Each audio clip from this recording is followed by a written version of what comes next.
Mike, I haven't talked to you for a few weeks. This is a matchup in football, Penn State versus LSU, that I'm really excited about. I was first disappointed when the Nits didn't get a BCS bid and go to one of those big bowls. Sure. They're still playing January Day, and they got a heck of a matchup here against LSU in the Capital One Bowl, formerly the Citrus Bowl, right? Right, exactly. The LSU has 3 losses. 2 of them are Alabama and Florida, really close games, and the other one was certainly had a brain funk against Ole Miss. Mm-hmm. My first question to you is this going to be an offensive or a defensive struggle out here? I think both teams' biggest weakness is their offensive line, both teams. So I would think that the defenses are a little bit ahead of the offenses in both cases. So that would seem to lead one to the conclusion that it'll be a defensive struggle, but you know how bowl games work. Everybody's had a month off. Everybody's working on some different stuff.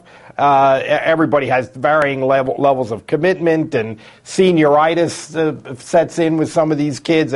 I mean, you don't know what you're going to get in a bowl game, but I think if you just sort of, on a sort of basic level, analyze the two teams, I think the defenses are a little ahead of the offenses. You said you don't know what you're going to get in a bowl game. I think one thing we might be getting a little bit more Daryl Clark out there, a little bit more student body left and right, letting him run the ball, sort of like Tim Tebow, more like we saw with him 2 years ago in the Alamo Bowl. Compared, right? I mean, this is yeah. I think your point is a very good one. In the Alamo Bowl 2 years ago, when Clark was just had not started playing it, they really used him the way Florida used Tebow as a freshman. But he was only on the field, I think, for about 10 snaps in that Alamo Bowl game against Texas A&M. But I do think that this year they have kind of played scared about an injury with him in the way they've used Clark. A couple of things now.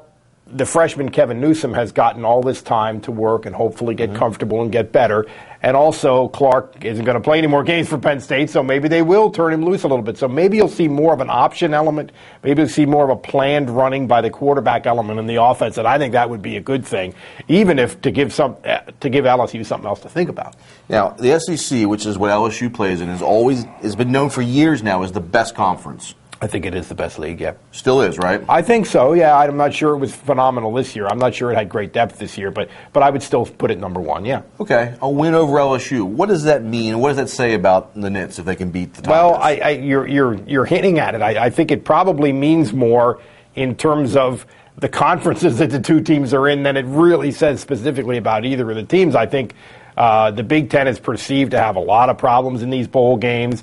And I think it would be a big win for the Big Ten if Penn State could find a way to win this one, which I think they have a pretty good shot to do. I really do think it's a pretty even game.